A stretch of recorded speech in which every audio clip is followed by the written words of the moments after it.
Well, good morning, everyone. Welcome to Racing. Morning, Roy. Morning, Bill.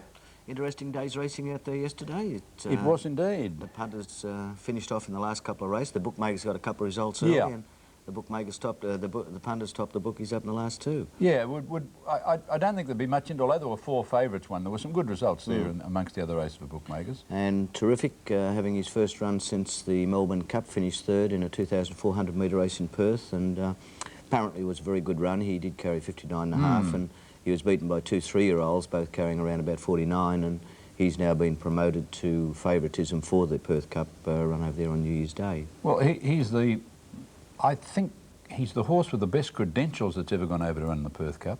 Terrific. Yes, going back many years ago, Piping Lane.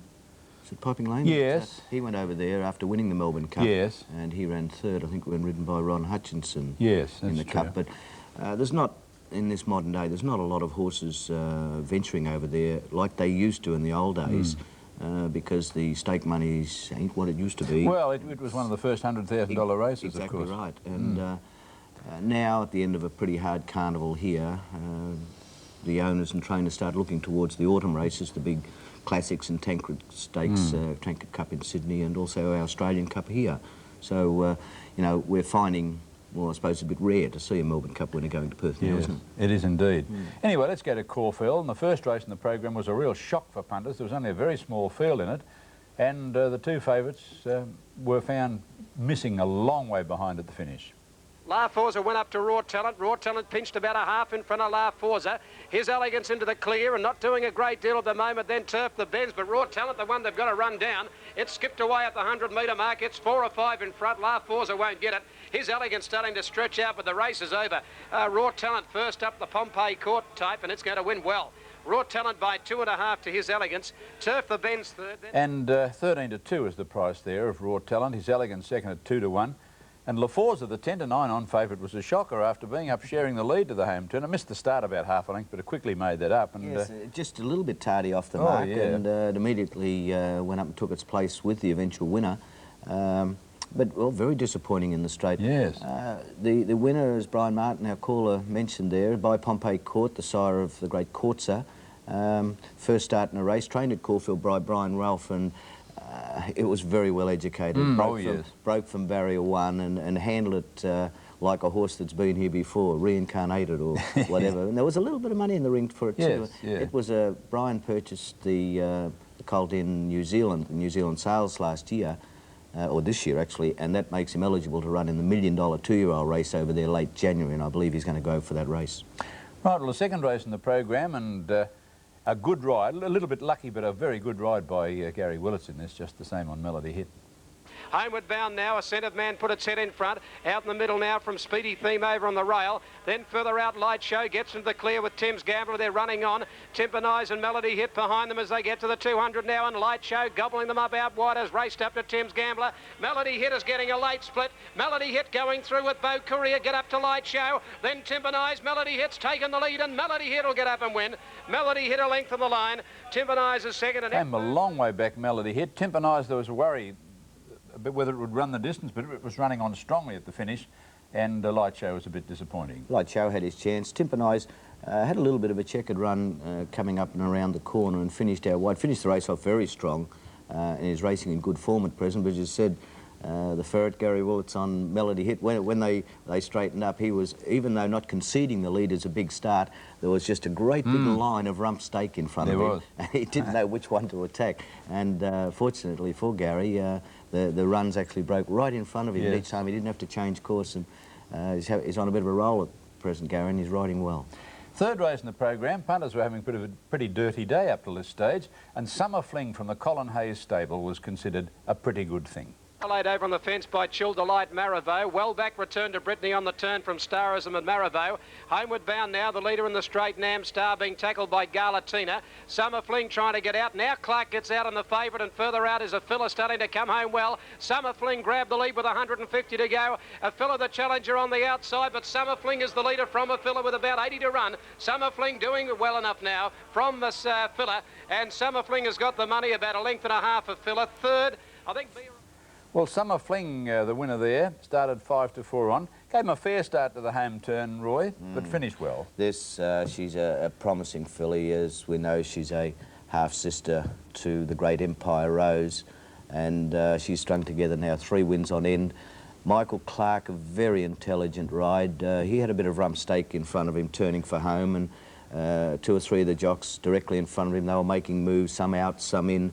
Michael bided his time, he waited. He did appear to be travelling well. He could afford to be confident because he had plenty of horse underneath him, but it really did necessitate being patient and waiting for the right run to come. And when it did, she was just too good. One of those fillies that's getting better as she's going along, and I think we'll hear a lot more of her. I like her as a racehorse, genuine. Yes. Very much like Empire Rose. All right, well, let's have a look at the first leg of the quadrella now. Thrilling finish here. Prince Ominium and State Banquet were the 2 who are very well backed. State Banquet, and further back is Raw Malcolm, followed by Amboise. Straightening up, Escape King quickly took the lead now from on the inside, Triple Tristram. Now he calls on Prince Ominium, he's 2 lengths away, and they're followed by Amboise. At the 150, Escape King and Triple Tristram from Prince Ominium, and Amboise coming at them on the outside, 100 to go. Escape King, Triple Tristram, Prince Ominium diving through in the middle with Amboise. Prince Ominium going home better, he's got up to win. Prince Ominium a half length to either. Travelling pretty well at the turn, but then looked as though he wasn't going to quite make it down the straight, Roy. It certainly looked that way. Yeah. For anyone who'd taken the short odds, and there was a lot of money on the winner there yesterday. Stephen King had rode a terrific race under difficult circumstances. He got caught a little bit wide, but he didn't panic, and he used his intelligence, went to judge his run. But then next minute he found that he pulled the whip and there was no one home. And really at one stage halfway down the straight he looked as though he was going to run an ordinary 3rd or 4th. That's right. Then he put the whip away, and as Amboise come on the outside, the Prince Ominium seemed to get a new lease of life, and hands and heels then. He was the strongest at the finish. He was actually starting to go away from them. But for those who took the short odds about him, you wasn't too happy at the 200-metre point, I'll tell you. Belmonero was the favourite in the next. Probably a little query about whether it would quite run out the distance. But they're going to push him right off the track, and Darrow King gets out. Straightening up, Darrow King races up, grabs the lead from Looks Great. Here's Belmonero, Wolver Action, and Lord Palmerston coming down the outside. Out wide, Belmonero and Wolver Action have got to the lead together from Lord Palmerston. It's Belmonero and Wolver Action kicking on the inside. Wolver Action's got his head in front of Belmonero and Lord Palmerston, and he's coming away, Wolver Action. Hayes and Clark again by a length. Lord Palmerston second, 2 lengths third as Belmonero. Wolver Action started at 8 to 1. Belmonero was nearly going to win 200 out, and he just failed to run the journey, Roy. He did cover a lot of ground on the home turn, and for a horse who was a little bit suspect at the distance, it told the last 100-odd metres. But once again, another very good ride by Michael Clark on the winner, Wolver Action. Versatile horse, he goes over the jumps and on the flat, whatever you like. Lord of Rhyme missed the start, still came home too strongly. Western Frontier, the leader on the turn. In second placing is Lord Manitou, followed by Fair Offer getting out, then Thalera. Lockable Boy trying to get a run over on the fence. Western Frontier, the leader, down to the 200. Lockable Boy gets out, and down the outside, here's Lord of Rhyme running on well. Western Frontier in front, but Lord of Rhyme has picked him up with Thalera. Lord of Rhyme going home better now, put its head in front, and the Boulder, Lord of Rhyme in front. Lord of Rhyme's got the money. Lord of Rhyme by a neck on the post.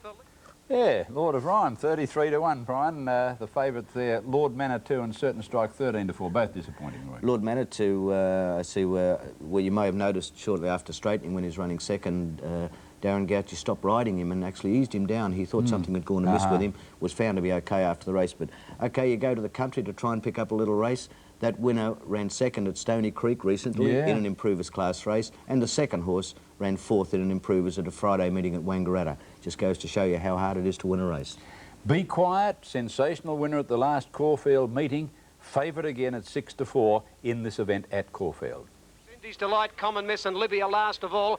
Be Quiet with a big break around the turn. Oh, she sailed up for the judge, 4 in front of Taffeta Bow getting out, then Wise Scarlet, followed by Table Habits, and down the outside, Luck Alive. The boy on retest having trouble staying on, but Be Quiet in front with about 100 to go. She's out 3 in front, Luck Alive running on from Table Habits, but Be Quiet's too good for them, a good mare, and Be Quiet has won the money by 2.5 on the run home. Luck Alive second, third home in the race, Table Habits. Great time again, Be Quiet winning easily, but unfortunately pulled up a little bit sore. I see that Bill, she's apparently walked away after being unsaddled and was found to be slightly lame in the off foreleg.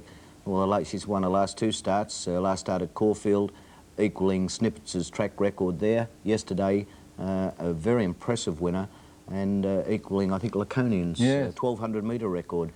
Firing on all fours, and had the race won well before the turn. Always looked to be travelling well. Let's hope she's okay, because she could be an Oakley Plate type horse. No doubt about that. Here's the last, a thrilling finish.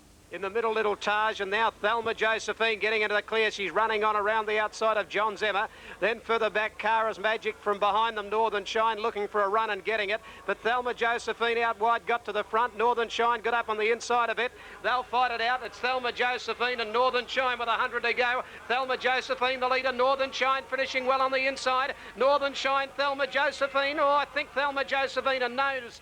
You're right, Brian. Thelma Josephine, 9-4 favourite and nose from Northern Shine. Yes, wounded the day off well for punters. Everyone jumped on the bandwagon there, and Thelma Josephine now put together 2 wins on end. Good to see young Tony Arnold, her jockey, brought up a double there yesterday with the win on Thelma Josephine. He's been quiet. Go back, 6, 8, 10 months ago, he was winning quite a number of races, but he's been quiet, and it was good to see him back. The extra double yesterday at Caulfield, and the dividend was $16.95 for 5 and 7. The daily double, $21.40 for 2 and 4. The quadrella, 6284, $1,479, and the quad extra, $5,282.35 for 211.42. We go to Caulfield on Tuesday and Sandown the following Saturday. Sandown on Saturday, owing to construction work at Caulfield. See you on a racecourse soon.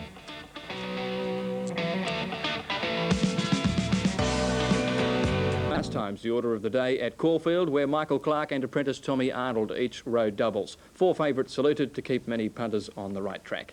First on the card was won by the first starter, Raw Talent, who started at 13-2. That's by Pompey Court beating His Elegance and Turf the Benz. The second, a Melody hit, well ridden by Gary Willett, starting at 8-1 over Timpered Eyes and Beau Courier.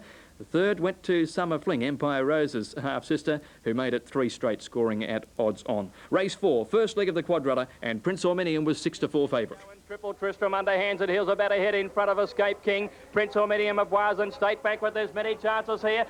Finishing the best is Prince Ormenium in the middle. He grabs the lead, and yes, Prince Ormenium's got up to win by a neck, either of Boise or Triple Tristram for the Miners and Escape King. And that made it 2 in a row with the blinkers on for Prince Ormenium at 6-4 and favourite. Race 5 next, Wolver Action in the yellow colours, too good. To go, Darrow King just in front, but Belmonero and Wolver Action claim him now from Lord Palmerston. Wolver Action's in front. He's drawn away the last 50 metres from Lord Palmerston and Belmonero, and Wolver Action wins at 1.25 lengths. Lord Palmerston got up for second and Belmonero's third, then Darrow. Wolver Action at 8-1 over Lord Palmerston at 7s, and Belmonero a short price 7-4 favourite. And now the third leg of the quaddie. Fast down the outside, but it's Western Frontier in front of Thalia and Lord of Rhyme. Western Frontier carving up, and Lord of Rhyme races up on the outside. Lord of Rhyme's put his head in front. This is a big effort. Lord of Rhyme just won. Thalia, I think, might have grabbed second just in front of Western Frontier. And that was the bolter of the day at 33-1, a very big effort as he missed the start by over a length. Now Be Quiet's runaway win in the sprint for Mears. Luck Alive finishing quickly down the outside. Be Quiet in front, 100 metres to go by over 2 lengths. Luck Alive is trying hard in second placing, but Be Quiet is still going powerfully, and Be Quiet will win it by about 2.25 lengths to Luck Alive, and third placing went to Table Habits, who ran on well. Be Quiet taking it out at 6-4 in favourite, now made it 2 in a row, and she's equalled the course record in both wins recently. And the last on the program, Thelma Josephine also made it 2 in a row at Caulfield, winning at 9-4 and favourite. Daily double today, 2 and 4, 21.40. The extra, 16.95 for 5 and 6. Quadrella, 1,479 even, 6,284, and a big quad extra, 211.42, paying just over $5,200. Well, while the Japanese dominate the world economic scene, they've been defeated by Australia.